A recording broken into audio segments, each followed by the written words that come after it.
Europe. Il est 8h15, Patrick Cohen, vous recevez maintenant la première vice-présidente des Républicains et première adjointe au maire de Bordeaux. Bonjour Virginie Calmels. Bonjour Patrick Face Cohen. à vous, Catherine Ney qui aura une question à vous poser dans quelques minutes. D'abord, est-ce que l'ancienne productrice de télévision que vous êtes a apprécié le spectacle présidentiel de dimanche soir ? Patrick Cohen, je pense qu'on est sur des questions sérieuses et que justement, je crois qu'il faut tout faire sauf se mettre en scène ou faire du spectacle. Et je pense que les Français attendent qu'on sorte de la communication, du show, pour être sur le fond. Et j'ai été un peu déçue par la nature même de cet échange. Il n'y avait pas de fond dimanche soir. J'ai trouvé qu'en fait c'était un peu brouillon, qu'on n'avait pas des visions très précises et très claires. Peut-être un peu le en même temps d'Emmanuel Macron qui s'essouffle, c'est-à-dire que sur des questions majeures pour les Français comme le respect de la laïcité, la lutte contre l'immigration, les positions sur le terrorisme, on a l'impression d'un flou artistique, alors que je crois qu'on attend aujourd'hui des réponses très claires et une vision très, très claire de la politique qu'entend mener Emmanuel Macron. Vous êtes toujours nostalgique de l'heure de vérité, votre émission préférée quand vous aviez 10 ans. Je l'ai lu dans votre livre. Vous avez raison Patrick Cohen, et c'était mon émission préférée et je trouve que c'était des belles émissions de débat. Alors on va pas faire dans la nostalgie, mais c'est vrai qu'il y avait de la hauteur. Alors, puisque vous êtes en demande de précision, eh bien moi aussi, la France a-t-elle eu raison d'abord de détruire les usines chimiques de Bachar el-Assad ? Alors vous savez, sur cette question, Patrick Cohen, j'aurais tendance à dire qu'il faut d'abord avoir de l'humilité. C'est toujours compliqué, les sujets qui touchent et qui peuvent entraîner la France dans un conflit qui nous dépasse et qui peut être un conflit mondial. Moi, la première chose que je voudrais dire, c'est que je suis d'abord et avant tout française par rapport à ça. Ça veut dire que je pense qu'effectivement, il faut faire bloc, notamment par rapport à nos armées et les soutenir et leur rappeler qu'on est déjà d'abord et avant tout derrière eux. Et faire confiance aussi aux services français pour qui il y a un faisceau de preuves. Oui, alors il y aurait un rapport avec des preuves. Oui, il y a un rapport. Je suis pas là pour contester et j'espère évidemment que le président de la République n'a pas pris une telle décision sans avoir pu valider ces preuves. Maintenant, je ressens quand même qu'Emmanuel Macron est un peu l'héritier de François Hollande qui avait déjà voulu, rappelez-vous, frapper en Syrie, qui s'était retrouvé un peu seul. Et la question que j'ai envie de vous poser ce matin, Patrick Cohen, c'est de savoir si c'est Emmanuel Macron qui a réussi à convaincre Donald Trump qu'il fallait frapper ou si c'est l'inverse. Et malheureusement, dans les déclarations du président de la République dimanche, on a eu le sentiment, il le disait, assez fier de lui, qu'il avait convaincu Donald Trump de rester en Syrie et Washington a démenti cette information hier. Il a été le premier à rappeler la ligne rouge, c'était aux côtés de Vladimir Poutine il y a près d'un an à Versailles. Mais là, il a l'antériorité de la déclaration. Là, il nous a expliqué qu'il avait échangé avec le président américain et qu'il l'avait convaincu de rester en Syrie. Et finalement, Washington a démenti cette information. Ce qui est inquiétant, et la question que nous sommes légitimement en droit de nous poser, c'est quelle est la stratégie poursuivie par Emmanuel Macron derrière ces frappes. C'est pas des frappes pour des frappes. En plus, on n'en connaît pas exactement la portée. La question est de savoir maintenant quelle est la stratégie pour combattre Daesh. Quelle est la stratégie sur la scène internationale et notamment vis-à-vis de la Russie. Ne va-t-on pas rompre le dialogue avec la Russie ? Il est essentiel que ces frappes ne soient pas vaines et qu'on ne se trompe pas d'ennemi. Notre ennemi, c'est Daesh.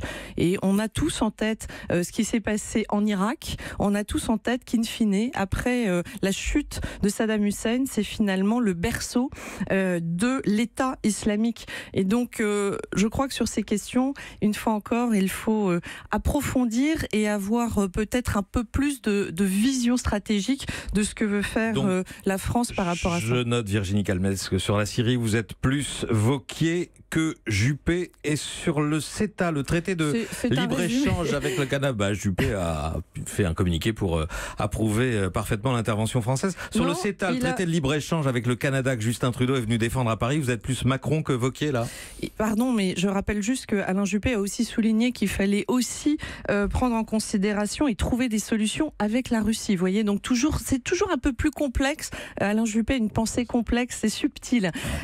Pour revenir m'a paru assez clair. Pour revenir sur juste avant de vous parler du CETA, je voudrais aussi rappeler que le en même temps d'Emmanuel Macron a une limite aussi dans la loi de programmation militaire. C'est que si on entraîne la France sur des théâtres d'opérations internationaux, il faut aussi s'en donner les moyens. Et je vous rappelle qu'il y avait eu la démission de notre chef d'état-major des armées en juillet, justement parce que les moyens alloués n'étaient pas suffisants. Et quand vous regardez la loi de programmation militaire d'Emmanuel Macron, qui a essayé de compenser effectivement ces déficiences en la matière, vous voyez que l'essentiel des augmentations budgétaires seront postérieures à son propre quinquennat. Voilà, ça pose question sur le fait de donner des leçons au monde entier, mais d'en avoir les moyens, Patrick Cohen. Le CETA, on a entendu Justin Trudeau tout à l'heure à 7h30 vanter ce traité de libre-échange. Et vous ? Écoutez, moi je crois qu'il faut être pragmatique. J'ai passé 20 ans dans l'entreprise. Je pense qu'il est essentiel de défendre et de protéger nos acteurs économiques européens.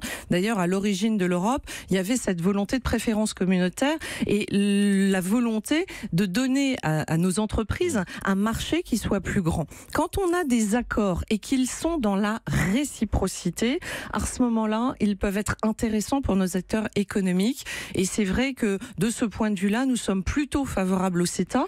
Pour autant, nous ne sommes pas favorables à n'importe quel traité de libre-échange. Et par exemple, notre position a été toujours assez claire vis-à-vis du Mercosur d'être contre.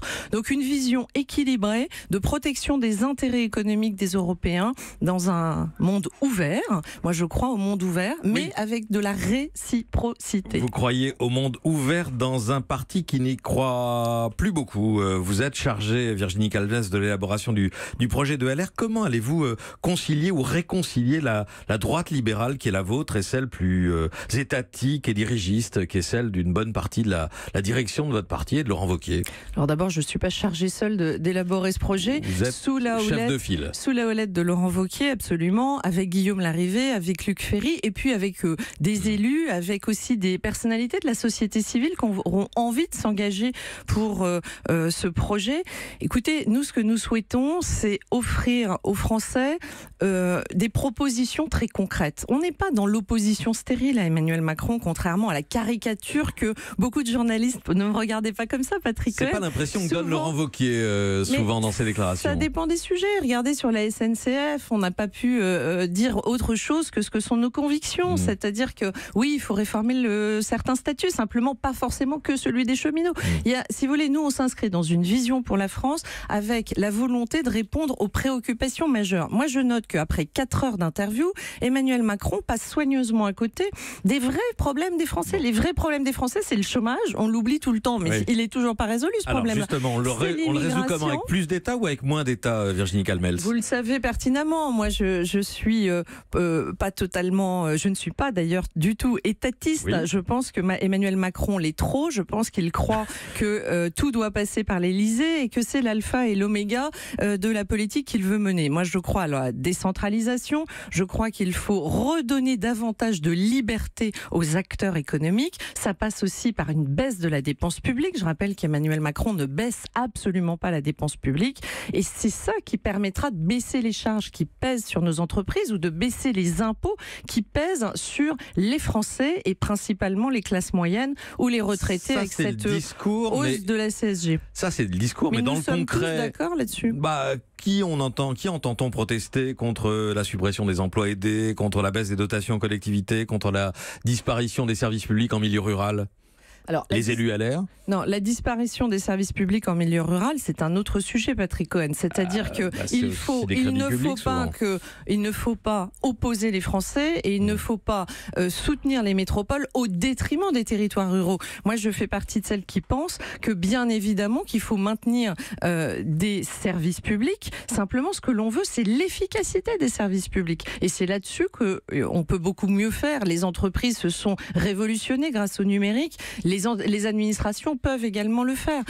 Donc, nous voulons mieux d'État et nous voulons surtout ne pas négliger un grand nombre de nos compatriotes qui vivent en territoires ruraux. Et vous regardez sur les écoles, oui, on dénonce là aussi des renoncements de la parole d'Emmanuel Macron qui avait dit qu'il ne fermerait aucune classe dans la ruralité, alors que malheureusement, on est à près de 1000 fermetures de classes dans les territoires ruraux. Vous voulez moins d'État, mais plus de classes Et plus d'écoles et plus de crédits pour l'éducation. Mais Patrick Cohen, moi je ne fais pas partie de ceux qui caricaturent en disant moins de fonctionnaires égale moins de policiers, moins d'infirmières ou moins d'écoles. Bien sûr qu'on en veut plus.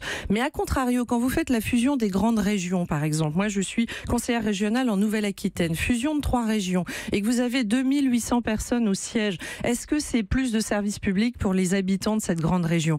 Donc arrêtons de tout mélanger. Moi je crois que l'État doit se recentrer et faire bien ses missions régaliennes. On l'attend sur la police, sur la justice, sur la lutte contre l'immigration. C'est là-dessus qu'on a besoin d'avoir des réponses concrètes et des moyens. Sur l'armée, on vient d'en parler, des moyens alloués à l'État pour bien faire ses missions régaliennes, mais lâcher un peu la bride aux acteurs économiques, les laisser travailler, arrêter d'emmerder les Français, comme disait Pompidou. Je crois que objectivement, c'est vers ça qu'on doit tendre. Moins de normes, moins de réglementation et moins d'impôts. Question de Catherine Ney. Oui, moi c'est une curiosité. Vous qui étiez la dauphine d'Alain Juppé à Bordeaux, il semblerait que vous ne l'êtes plus. Moi je voulais savoir Alain Juppé va peut-être continuer, et tant mieux pour les Bordelais. Oui, non, mais je voulais avoir l'état de vos relations. Première adjointe, hein. Oui, avec cet homme que vous qualifiez vous-même de complexe, et on sait très bien qu'il n'est pas facile. Oui, depuis que vous avez rallié Laurent Wauquiez, comment ça se passe entre vous, quoi? Mais très bien. Vous savez, il ne faut pas toujours écouter ce qui s'écrit dans la presse. On a beaucoup voulu nous diviser. Je crois qu'Alain Juppé et moi-même avons toujours eu des relations très apaisée. En l'occurrence, comme il l'a dit d'ailleurs et écrit, je l'ai toujours informé de mes choix. J'en ai parfois bien d'ailleurs discuté avec lui. Là encore, aller avec Laurent Wauquiez reconstruire la droite, c'est une belle mission. Et je rappelle que Alain Juppé a été le fondateur de l'UMP. Donc moi, je ne fais pas quoi Alain Juppé aujourd'hui. Il est parti où là? Il l'a dit. Il l'a dit à plusieurs reprises. Il ne souhaite plus s'investir au niveau national. Et il est très investi, comme vous le savez, à Bordeaux, dans cette ville qu'il aime tant.